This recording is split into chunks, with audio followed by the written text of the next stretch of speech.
부응하게 되고 우리 대한민국의 주력 이런 사업이 되게 됩니다. 제가 이 말씀을 왜 하게 됐냐면 우리가 뭔가 미래를 예견하고 큰 계획을 세운 사람들이 있었기 때문에 그 혜택을 보는 사람들이 있는 것입니다. 그래서 우리는 그들을 존경할 수밖에 없죠. 83년도에 벌써 그 앞선 사람들은 30년 후, 40년 후를 미리 내다본 것입니다. 대단하죠.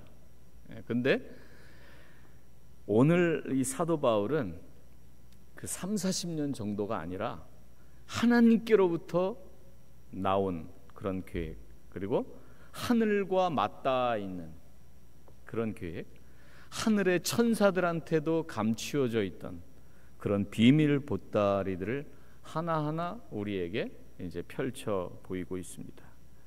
그는 먼저 하나님의 이 계획, 하나님의 이 구원 계획은 창조 이전부터의 계획이라고 그 기원과 역사를 밝히고 있습니다. 자, 우리가 3, 40년만 앞서 생각하고 미리 꿈을 꿔도 세계의 존경을 받는데 하나님의 계획은 그 기원이 창조되기 전부터, 시간이라고 하는 그 개념이 생기기 전부터라고 말하고 있습니다. 그러니 하나님의 계획은 얼마나 완벽하겠습니까? 그리고 하나님의 계획에는 실수가 전혀 없으실 것을 우리가 예상할 수 있습니다. 여러분도 뉴스에서 다 보셔서 아시겠지만은 지금 한국의 새만금에서는 세계 잼버리 대회가 열리고 있습니다. 이 한국에서 이 대회가 개최된다라고 하는 것이 언제 결정이 났냐면 6년 전에 결정이 났습니다.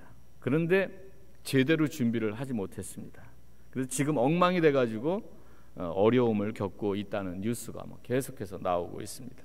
그래서 대부분의 야외 행사는 다 취소가 되고 그거를 국내 관광 프로그램으로 대체를 시킵니다. 그리고 K-팝 콘서트도 새만금이 아닌 전주에 있는 월드컵 경기장에서 하는 걸로 시간과 장소를 변경을 했고요. 영국 대원들이 우리는 여기서 도저히 못 있겠다 하고 다 짐 싸들고 서울의 호텔들로 이제 갔는데 가보니까 호텔에 또 숙소가 부족하고요. 그래서 2배, 3배 이상의 그런 재정과 인력을 투입해서 지금 막 반쪽짜리 그런 대회가 치러지고 있다. 그래서 이렇게 나오고 있습니다. 어떤 사람은 하나님이 창조하신 그런 인간들이 이제 선악과를 먹고 타락을 하니까 하나님의 계획이 이제 수포로 돌아가게 됐다. 그래서 하나님은 다시 계획을 수정하시고 또 그랬다가 실패하시고 또 다시 수정해서 뭔가 계획을 내놓으시고 그래서 오늘에 이르렀다 이렇게 말을 하는 사람들이 있습니다. 마치 이 잼버리 대회가 계획을 세웠다가 이게 잘 안 되니까 다시 또 계획을 바꾸고 막 이런 것처럼 하나님의 계획도 그런 것처럼 이렇게 생각하는 사람들이 있어요. 어떤 사람들이 그럴까요? 이단들이 그렇습니다. 신천지가 그래요.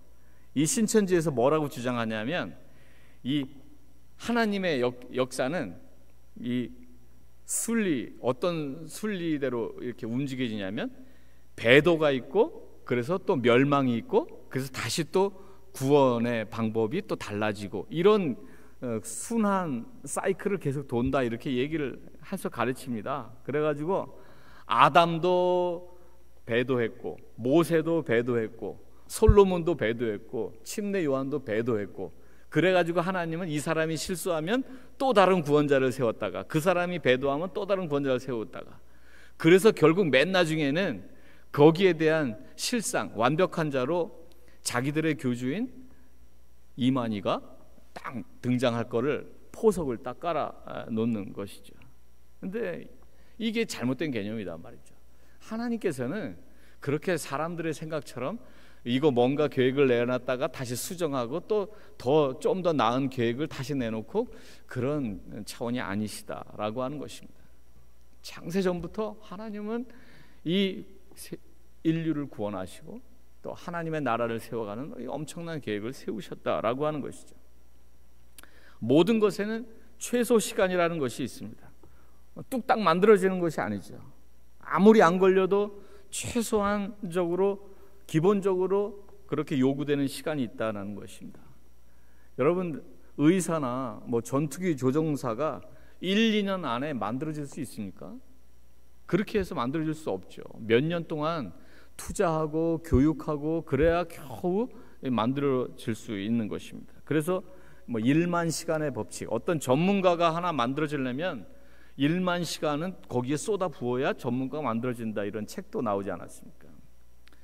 우리가 조급하게 뭔가를 하게 되면 쓰레기밖에 만들어질 수 없습니다. 그래서 우리는 된장 하나, 간장 하나 만들 때에도 깊은 맛을 내기 위해서는 숙성하는 시간이 필요한 것입니다. 건물도 튼튼하고 높은 건물을 지으려면 기초공사를, 바닥공사를 하는 데 시간이 많이 걸리게 됩니다. 깊이 파야 되니까요. 하나님의 구원 계획은 창조 이전부터 계획된 것이었다는 것을 우리가 믿어야 됩니다. 그래서 그거를 어떻게 알 수 있냐면 본문 2절에 보면, 3장 2절에 너희를 위하여 내게 주신 하나님의 그 은혜의 경륜을 너희가 들었을 터이라 하고, 경륜이라고 하는 말이 나오고 있습니다. 우리가 많이 쓰는 말은 아니죠. 경륜. 이게 영어 성경에 보니까 Administration of God's Grace 이렇게 나오고 있습니다. Administer, 이게 Administrator라고 하는 것은 우리 행정하는 사람 얘기하지 않습니까? Administration 하면은 행정 이런 뜻인데요. 또 킹 제임스 버전에는 Dispensation of the Grace of God 이렇게 나오고 있습니다. Dispensation이라고 하는 것은 이렇게 분배하는 것을 이야기합니다. 근데 아무래도 헬라어 원어를 봐야 될 텐데 거기에는 이 경륜이란 말이 오이코노미아 이렇게 나오고 있는데요. 그 오이코노미아를 번역한 것을 이제 한국말로는 경륜이라고 했고요. 영어 성경에서는 administration, dispensation 이렇게 이제 이야기를 하고 있는 것입니다. 이 오이코노미아라고 하는 이 단어에 이 이코노미라고 하는 말이 거기에 들어 있는 것입니다. 이코노미. 여러분들 다 아시죠? 어떤 뜻입니까? 경제라고 하는 뜻입니다. 여러분, 경제가 무엇입니까? 우리가 돈이 있다고 왕창 써버리면 그거는 경제적이라고 할 수 없습니다. 돈은 한정이 돼 있는데 써야 할 곳은 많으니까 그거를 잘 조절해 가지고 그 한도 내에서 최대한의 효과를 올리는 것이 경제입니다. 그런데 성경은 이 오이코노미아라고 하는 말을 하나님의 구원 계획에 사용하고 있습니다. 그러니까 하나님이 이 구원의 계획을 세우실 때 얼마나 이 경제적으로 잘 행정적으로 그리고 잘 분배해서 잘 큰 그림을 갖고 세우셨을 거다라고 하는 것을 알 수 있습니다. 하나님께서 인간의 구원을 창세전부터 오랜 기간에 걸쳐서 점진적으로 발전시켜 오셨습니다. 원래 계획의 실패로 급조된 그런 계획이 아니었다라고 하는 것입니다.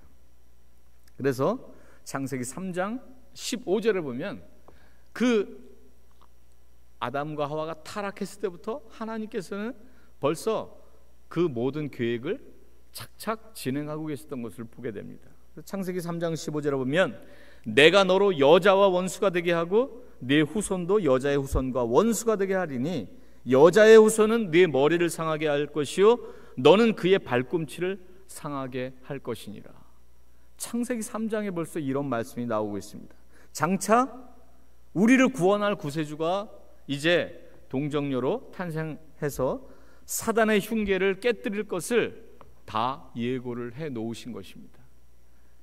그래서 바울은 갈라디아서 4장 4절 5절에 보면 때가 참에 하나님이 그 아들을 보내사 여자에게서 나게 하시고 율법 아래에 나게 하셨다. 그 율법 아래에 나게 하신 것은 율법 아래에 있는 자들을 속량하시고 우리로 아들의 명분을 얻게 하려 하십니다. 사도 바울이 하나님의 그 큰 경륜을 이렇게 깨닫고 이렇게 얘기하고 있는 것입니다.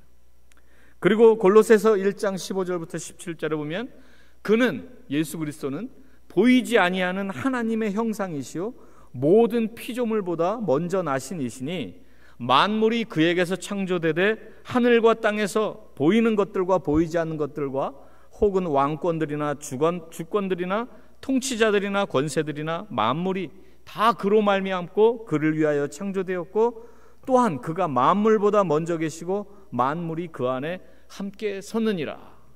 예수 그리스도 안에 있는 하나님의 놀라운 계획들을 이렇게 표현하고 있습니다. 그런가 하면 로마서 11장 36절에 보면 사도 바울은 이렇게 얘기하죠. 만물이 그에게서 나오고 주에게서 나오고 주로 말미암고 주에게로 돌아감이라. 영광이 그에게 세세토록 있을지어다. 할렐루야. 만물이 다 그리스도에게서 나오고 그리스도로 말미암고 그리스도께로 돌아가게 돼 있다. 그러니까 사도 바울이 성령이 임할 때 하나님께서 하늘의 지혜들을, 하늘의 계시들을 사도 바울에게 다 보여주었을 때 사도 바울이 이런 모든 것들을 깨닫게 된 것입니다.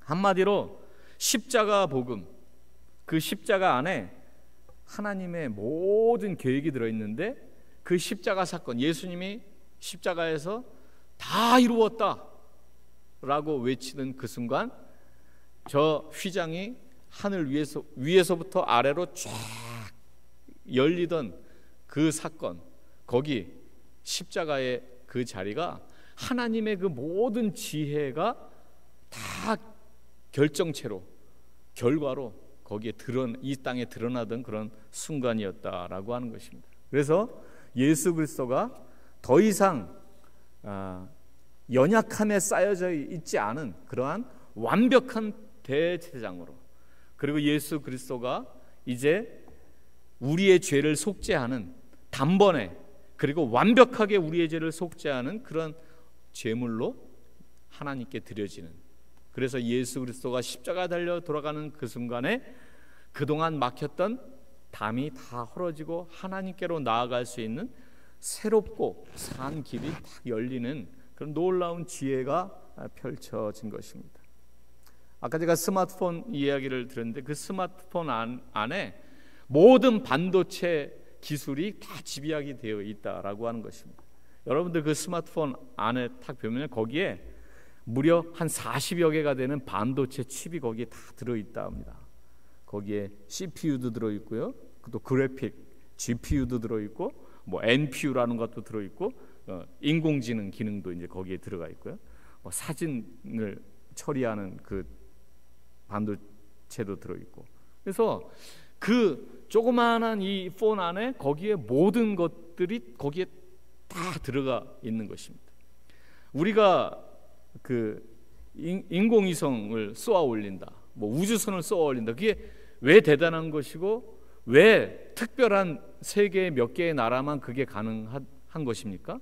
그 우주선 기술이 특별하게 하나의 기술이 따로 있는 것이 아니라 그 우주선을 하늘로 쏘아 올리려면 그 안에 엄청난 기술들이 다 녹아져 있어야만 그게 가능한 것인데, 그 모든 기술들을 다 감당할 수 있어야 우주선 하나를 쏘아 올릴 수 있는 것입니다.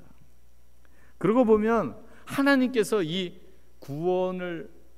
인류를 구원하기 위해서 갖고 계신 그러한 계획은 감히 인간이 흉내낼 수 없는 그러한 계획이었습니다. 오직 하나님만이 갖고 계신 엄청난 계획이셨는데 그동안은 하나님께서 그것을 감추어두고 계셨는데 이제 이것을 드러내셨다라고 하는 것입니다. 에베소 3장 5절 6절에 보면 이제 그의 거룩한 사도들과 선지자들에게 성령으로 나타내신 것 같이 다른 세대에서는 사람의 아들들에게 알게 하지 아니하셨으니, 여기서 사람의 아들들은 그 이방인들 얘기합니다. 그들에게 알게 하지 아니하셨던 것. 이는 이방인들이 복음으로 말미암아 그리스도 예수 안에서 함께 후사가 되고 함께 지체가 되고 함께 약속에 참여하는 자가 됨이라. 이런 놀라운 계획이 그 안에 들어 있었는데 이게 파격적인 선택이었습니다. 그 내용에 있어서도 아주 파격적인 그러한 내용이 하나님의 이 구원 계획 안에 들어있는 것입니다. 왜 파격적이냐 하면 그동안에 사람들이 믿고 섬기던 그런 신들은 어떤 한계를 가지고 있었냐면 겨우 한 민족의 신이었어요. 그죠? 뭐 한 민족은 우리가 뭐 단군을 섬기고 뭐 석가모니를 섬기고 힌두를 섬기고 뭐 그런 상황이었다면, 자기 민족을 구원해주는 자기의 민족신, 그리고 어떤 지역에만 또 임하는 그런 지역신이 자기 나라와 백성만 구한다는 그런 신관들이 사람들이 생각해낼 수 있는 그런 신관의 전부였습니다. 그래서 심지어는 유대인들도 하나님이 우리 유대인들만 특별히 선택해 주셨다, 여기에서 벗어날 수가 없었습니다. 그래서 유대인의 탈무드에 보면 한 유대인이 랍비에게 이렇게 묻죠. 하나님은 저 쓸모없는 이방인을 왜 저렇게 많이 만드셨습니까? 그러자 랍비가 뭐라고 대답했을까요? 지옥에 땔감이 많이 필요하기 때문에 만드는 거다. 그러니까 다 자기 민족 중심으로다가 자기 민족만 구원해내는 그 정도를 생각하는데, 우리 하나님께서는 심오한 계획을 가지고 계셨다라고 하는 것입니다. 그 심오한 계획이라는 게 뭡니까? 이방인들도 복음을 듣고 그리스도 예수와 함께 살면서 유대인들과 이방인들이 하나가 되어서 함께 하나님의 축복을 받고 한 몸의 지체가 되어서 하나님께서 약속하신 것을 함께 받는 사람들이 된다.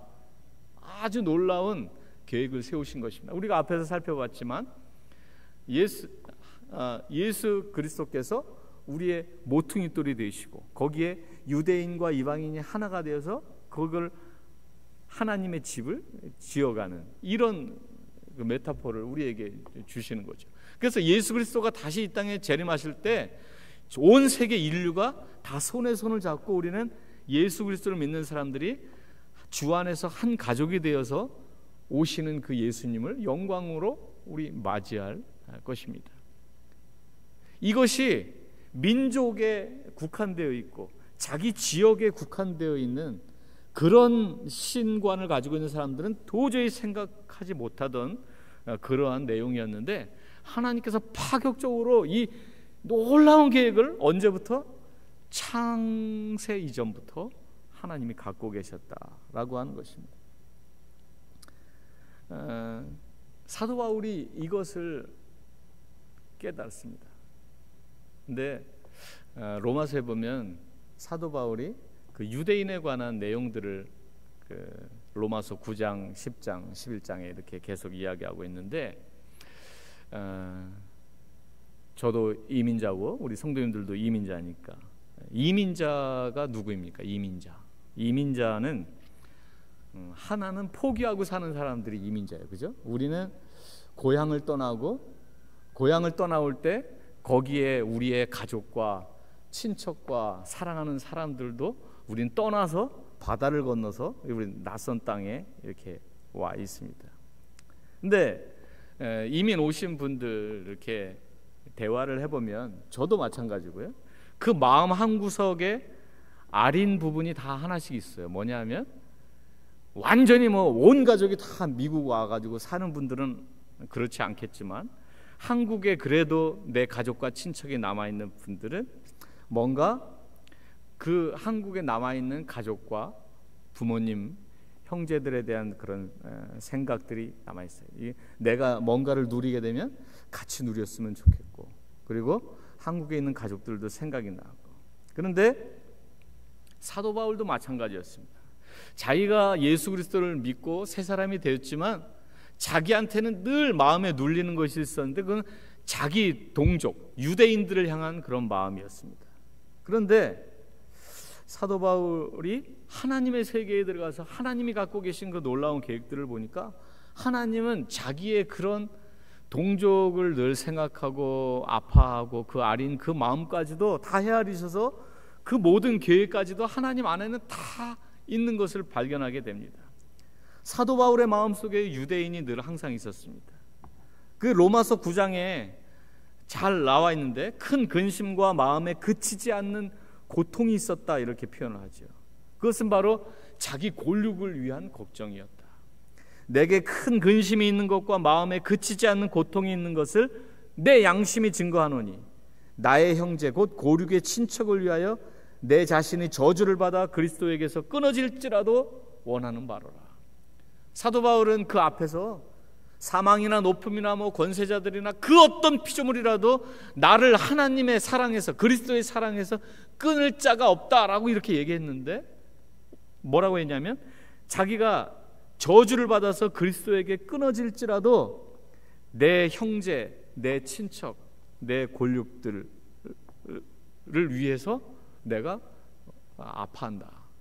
그들이 살 수만 있다면 내가 그리스도에게 끊어질지라도 나는 내 형제 자매들이 구원받는 걸 원한다. 이렇게 이 정도로 원했습니다.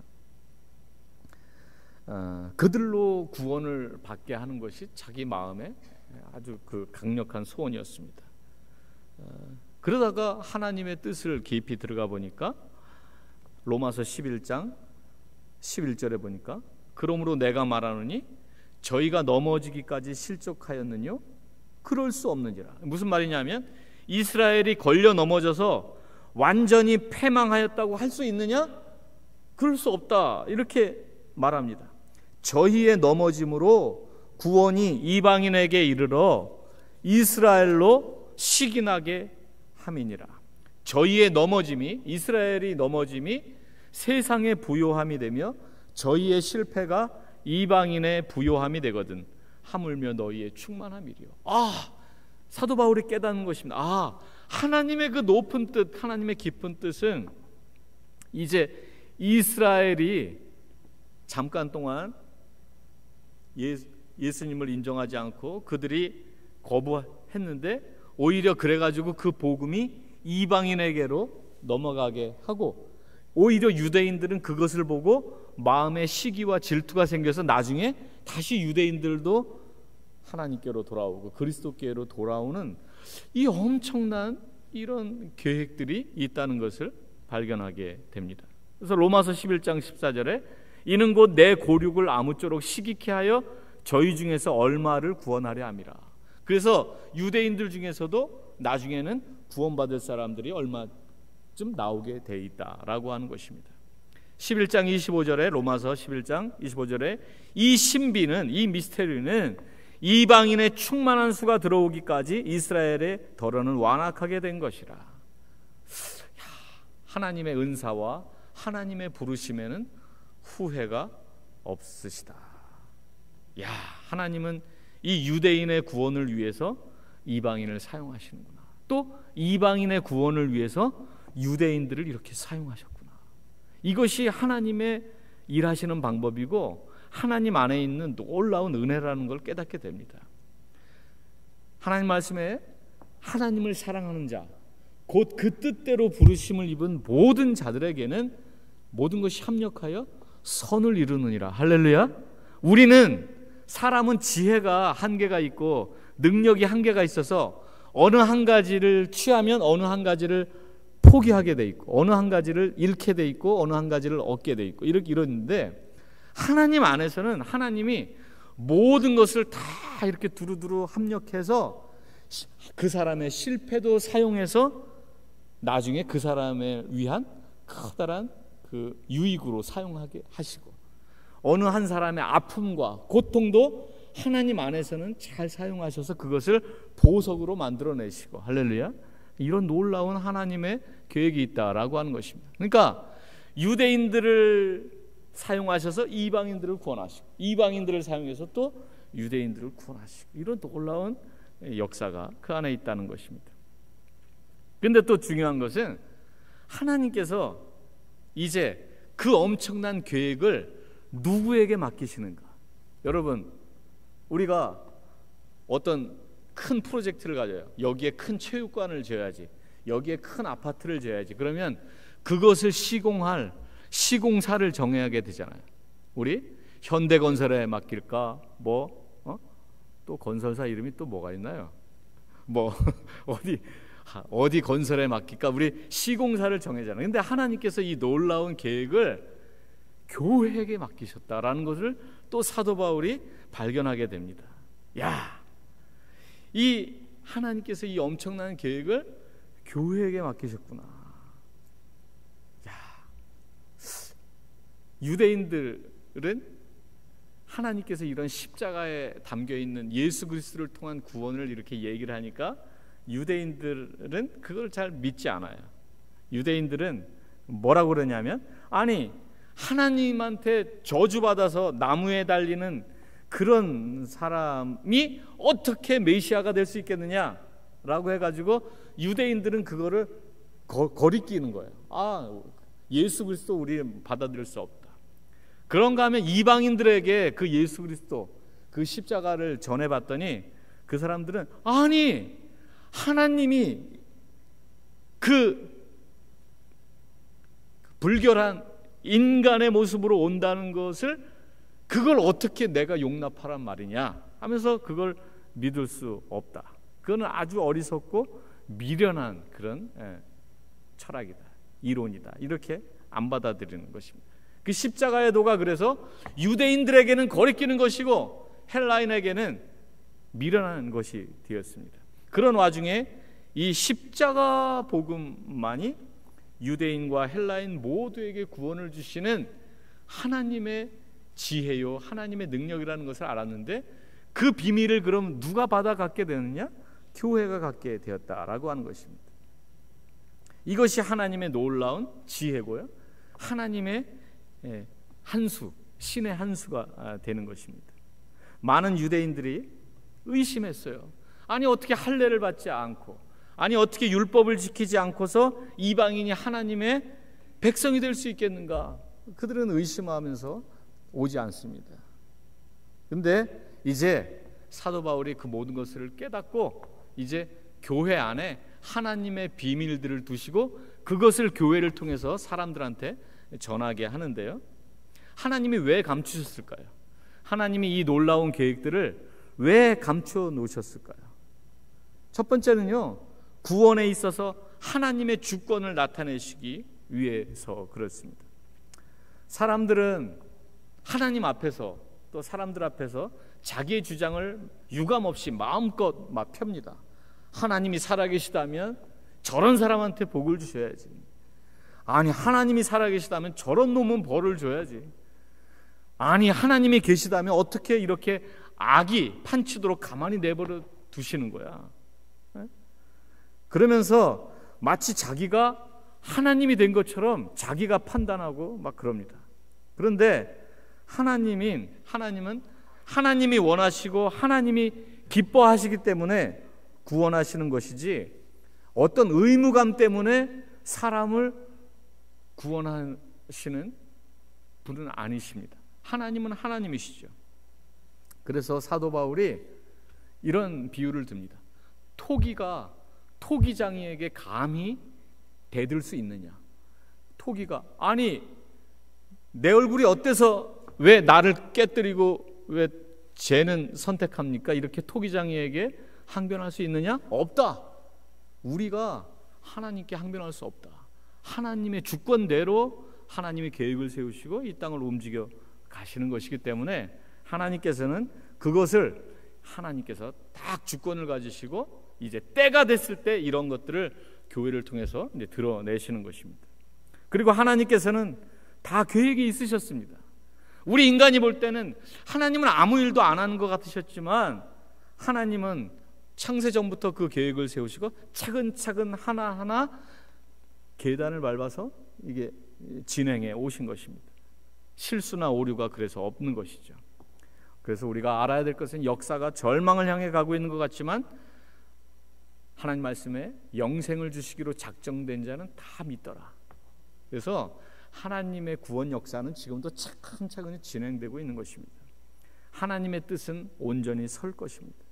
우리 역사의 주변만 보아서는 안 되고요, 역사가 돌아가는 그 핵심은 봐야 되는데 하나님께서 이 역사를 주관하고 계시다라고 하는 것입니다. 하나님은 말똥을 이용해서도 꽃을 피우시는 분입니다. 막 말도 안 되는 이런 사건들, 그런 것들도 하나님은 다 갖다가 꽃을 피워가고 계시는 것입니다. 한 번에 다 이해 못하는 인간들을 위해서 하나님은 그런 것들을 다 한 번에 펼쳐놓지 않으시고 감춰두셨다가 조금씩 우리 앞에 보이셨습니다.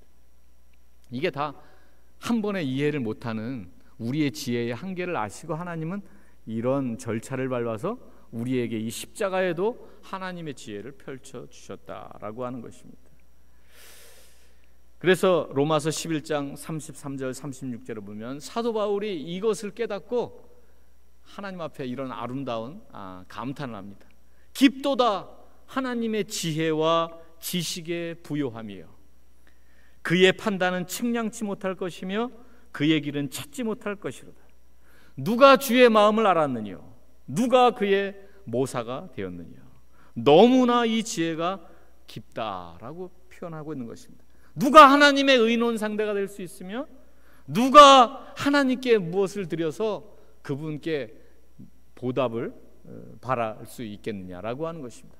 그 높고 크신 그 하나님의 지혜 앞에서 우리는 깊도다, 하나님의 세계는 참 깊도다 라고 감탄밖에 할 수 없는 것입니다. 자, 이렇게 되고 나서 이제 사도 바울이 자기의 모습을 본 거예요.